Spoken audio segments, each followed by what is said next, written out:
My dear friends, आज के system analysis and design के लेक्चर में हम पढ़ने वाले हैं सिस्टम एनालिस्ट के बारे में और उसके क्या रोल्स एंड रिस्पॉन्सिबिलिटीज है किसी भी सिस्टम के अंदर में या किसी भी ऑर्गेनाइजेशन के अंदर में। उसके बारे में हम डिटेल से आज डिस्कस करने वाले हैं। ठीक है, चलिए आज का लेक्चर हम स्टार्ट करते हैं।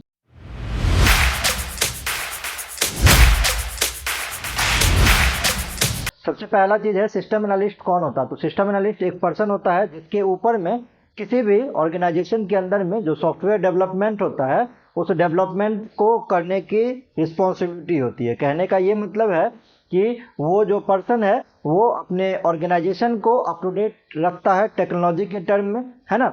अगर कोई सॉफ्टवेयर डेवलपमेंट की बात होती है तो उसका यूजर से कम्युनिकेशन कैसे करना है, सिस्टम एनालिसिस कैसे करना है, सिस्टम डिजाइन कैसे करना है, उसका टेस्टिंग कैसे होगा, किस पर्टिकुलर कोड में बनना है, कौन सा मॉडल इम्प्लीमेंट करके उस सॉफ्टवेयर का डेवलपमेंट करना है। ठीक है ना। उसके बाद उसका अपडेशन होगा, मेंटेनेंस होगा, टेस्टिंग होगा, ये सारे चीज का वो रूपरेखा तैयार करता है, स्ट्रक्चर तैयार करता है। कौन? System analyst. तो देखिए यहाँ पे हम क्या लिखे हैं सिस्टम एनालिस्ट एक पर्सन होता है जो अपने सिस्टम को, या सिस्टम कहने से मतलब है यहाँ ऑर्गेनाइजेशन को इंगेज करता है system analysis and design techniques में और किसी भी बिजनेस प्रॉब्लम को वो सॉल्व करता है। कहने का मतलब है कि सिस्टम एनालिस्ट एक पर्सन है, ठीक है, जो किसी भी ऑर्गेनाइजेशन के अंदर में system development and design technique होता है किसी भी बिजनेस प्रॉब्लम को सॉल्व करने के लिए या किसी भी सॉफ्टवेयर डेवलपमेंट के लिए।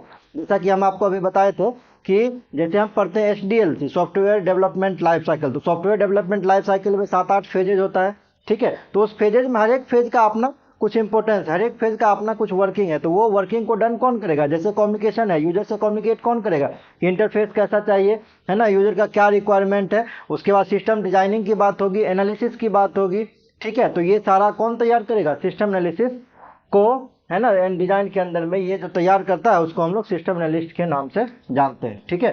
उसके बाद लिखे हैं it keeps up to date with the latest technology to improvement productivity at all times for an organisation. कहने का ये मतलब हुआ कि किसी भी ऑर्गेनाइजेशन के अंदर में टेक्नोलॉजी से जो अपडेट कराएगा, लेटेस्ट टेक्नोलॉजी मार्केट में क्या चल रहा है ना, लेटेस्ट टेक्नोलॉजी यूजर को क्या चाहिए, इससे जो अपडेट कराएगा उसी को हम लोग सिस्टम एनालिस्ट कहते हैं। क्लियर? अब नेक्स्ट है इसका रोल्स एंड रिस्पॉन्सिबिलिटीज क्या होता है सिस्टम एनालिस्ट के अंदर में। तो पहला है defining user requirement. Defining user requirement के का मतलब ये हुआ कि यूजर का क्या रिक्वायरमेंट है, यूजर को कैसा इंटरफेस चाहिए, यूजर का क्या वर्किंग है, ठीक है। इस चीज को समझना और अपने टीम को कम्युनिकेट करना ये चीज, इस चीजों के बारे में, है ना। ये पहला रोल होता है सिस्टम एनालिस्ट का, ठीक है। दूसरा है प्रायोरिटाइजिंग रिक्वायरमेंट। प्रायोरिटाइजिंग रिक्वायरमेंट कहने का मतलब है कि एक सिस्टम के अंदर में अलग अलग तरह के यूजर होते हैं, हम आपको पिछले लेक्चर में बता रहे थे, और हर एक यूजर का अपना कुछ ना कुछ नीड है, ठीक है। तो उसको प्रायोरिटाइज करना कि पहला नीड किसको है, मतलब पहले प्रायोरिटी पे किसको रखेंगे, दूसरे प्रायोरिटी पे किसको रखेंगे, तीसरे पे किसको रखेंगे, एंड सो ऑन। एक हायरार्की तैयार करना ताकि कंपनी के अंदर में, ऑर्गेनाइजेशन के अंदर में प्रोडक्टिविटी जो है वो मैक्सिमम हो पाए मेरा, ठीक है। जो लोअर प्रायोरिटी पे है उसको हम सबसे लास्ट में करेंगे, जो हायर प्रायोरिटी पे है उसको सबसे पहले करेंगे। इसीलिए एक ग्राफ के माध्यम से इसको हम समझाने की कोशिश की है। यहाँ पे एक हम टेबल बनाए हैं जिसमें 4 स्टेप्स का जिक्र कर रहे हैं। स्टेप 1 2, यहाँ पे 4 लिखा हुआ है, एक्चुअली 3 और 4। पहला है डू नाउ, अभी क्या करना है, ठीक है। डू नेक्स्ट, ये जो पर्टिकुलर काम अगर खत्म हो जाएगा उसके बाद क्या करना है। डू लास्ट, सबसे लास्ट में क्या काम करना है। डू नेवर, कि ये गलती दोबारा फिर से रिपीट नहीं करना। ये चौथे स्टेज पे रखे। तो 2 टर्म में हम इसको समझाएं, अर्जेंसी के टर्म में और इंपोर्टेंस के टर्म में। अगर हम इंपोर्टेंस के टर्म में बात करेंगे ना तो इंपोर्टेंस हम किसको देंगे, डू नाउ, अभी क्या करना है, और डू नेक्स्ट, इसके बाद क्या करना है। तो है ना, इसको हम हाई इंपोर्टेंस देंगे, इसको हम हाई प्रायोरिटी पे रखेंगे कि अभी क्या करना है और अगला स्टेप क्या होने वाला। ये हाई प्रायोरिटी पे रहेगा और लो प्रायोरिटी पे मेरा रहेगा लास्ट में क्या करना है, तीसरा नंबर, और क्या रिपीट नहीं करना है, इसको हम लो प्रायोरिटी पे रखेंगे, ठीक है। और अगर हम अर्जेंसी के टर्म में बात करेंगे, है ना, कि कौन सा काम ज़्यादा इंपॉर्टेंट है, तो डू नाउ, अभी क्या करना है, और सबसे लास्ट में क्या करना है, इसको हम हाई अर्जेंसी में रखेंगे। और लो अर्जेंसी में किसको रखेंगे, डू नेक्स्ट, आगे क्या करना है, या कोई स्टेप अगर कभी रिपीट नहीं करना, गलत हो गया है ना, डू नेवर, इसको हम लोग लो अर्जेंसी पे रखेंगे, ठीक है। तो ये ग्राफ के माध्यम से हम आपको समझाने की कोशिश किया है प्रायोरिटाइजिंग रिक्वायरमेंट को।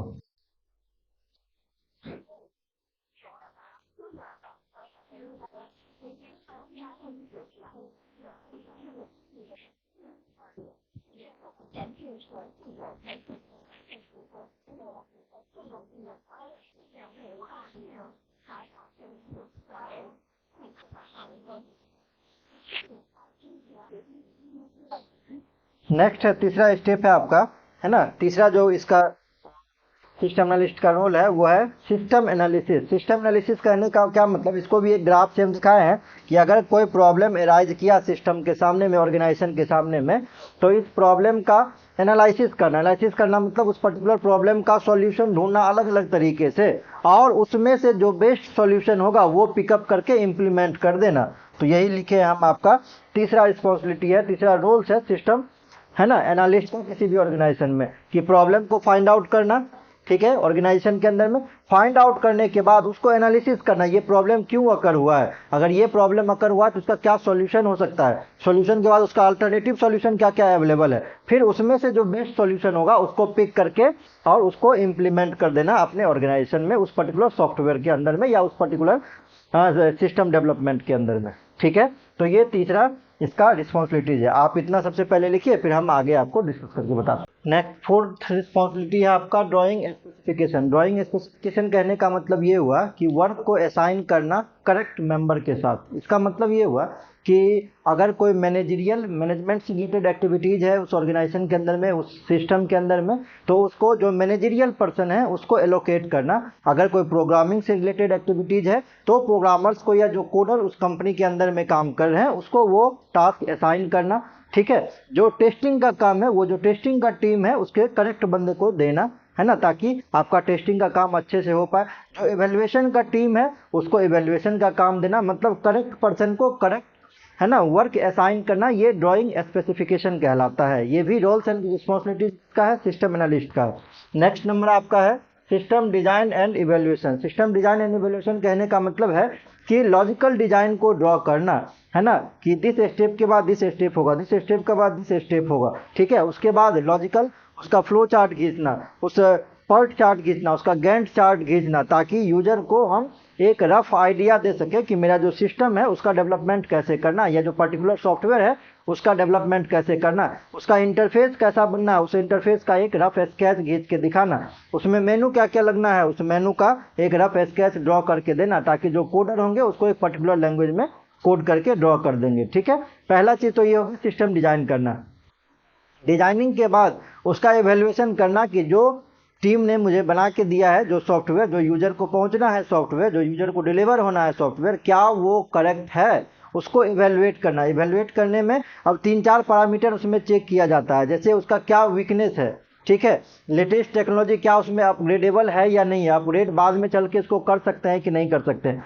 ठीक है, उसके बाद उसका क्या स्ट्रेंथ है उस पर्टिकुलर सॉफ्टवेयर का, उसमें क्या थ्रेट है, क्या थ्रेट कहने का मतलब क्या उसको हैक होने का भी चांसेस है, पर उसको पायरेटेड करके भी मार्केट में बिकने का चांसेस है, इसको थ्रेट बोलते हैं। अपॉर्चुनिटी के अंदर में वही टेक्नोलॉजिकल एडवांसमेंट की बात होगी, कहने का मतलब कि फ्यूचर में हम इसको अपग्रेड कर सकते हैं कि नहीं कर सकते हैं। तो ये सारा चीज़ इवेल्युएट करना, ये भी आपका है काम किसका, सिस्टम एनालिस्ट का। लास्ट है keeping up to date with technological advancement. आपको हम पहले ही ये चीज़ बता चुके हैं कि जो भी आप सिस्टम डेवलपमेंट करेंगे, ठीक है, तो उसको अगर फ्यूचर में चल के वो पर्टिकुलर टेक्नोलॉजी मार्केट में एग्जिस्ट नहीं करती है तो आप उसको अपग्रेडेबल बनाएंगे तभी चलेगा। जैसे मान लीजिए कि अगर आप कोई प्रोडक्ट बनाए, जैसे ये मार्कर आप बनाए, 2 महीने के बाद इसका एग्जिस्टेंस मार्केट में खत्म हो जाए, इससे कुछ और अपग्रेड मार्कर आ जाए मार्केट में, तब तो ये खत्म हो जाएगा ना, ये प्रोडक्ट आपका वेस्ट हो गया। तो हम ऐसा प्रोडक्ट बनाएंगे जिसमें अगर मार्केट में ये चीज़ खत्म भी हो जाए तो इसमें थोड़ा बहुत अपग्रेड करके इसी को दोबारा रीलॉन्च कर पाएँ, ताकि कॉस्टिंग मेरा कम से कम जाए। ठीक है, तो मोबाइल में वही चीज़ होता है, क्या होता है कि टाइम टू टाइम उसमें अपग्रेड दिया जाता है। अपग्रेड करने से क्या होता है, जो मार्केट में टेक्नोलॉजी चल रही है वही टेक्नोलॉजी को वो कॉप अप कर लेता है, उसी के सहारे फिर वो आगे 1-2 साल या एक टाइम पीरियड के लिए वो फिर से चलने लगता है। ठीक है, तो ये सारा आपका क्या था, रोल्स एंड रिस्पॉन्सिबिलिटी था किसी भी सिस्टम एनालिस्ट का। ठीक है, आई थिंक ये पूरा लेक्चर आपको क्लियर होगा। ठीक है, नेक्स्ट क्लास में हम बात करेंगे स्किल के बारे में, सिस्टम एनालिस्ट के लिए क्या क्या स्किल्स नेसेसरी है। ठीक है, इस चीज़ के बारे में हम नेक्स्ट लेक्चर में डिस्कस करेंगे। आज का लेक्चर इतना ही, मिलते हैं नेक्स्ट क्लास में। और अगर हाँ मेरा वीडियो आपको अच्छा लग रहा है तो प्लीज़ चैनल को लाइक एंड सब्सक्राइब जरूर करके जाइएगा। मिलते हैं नेक्स्ट लेक्चर में, थैंक यू।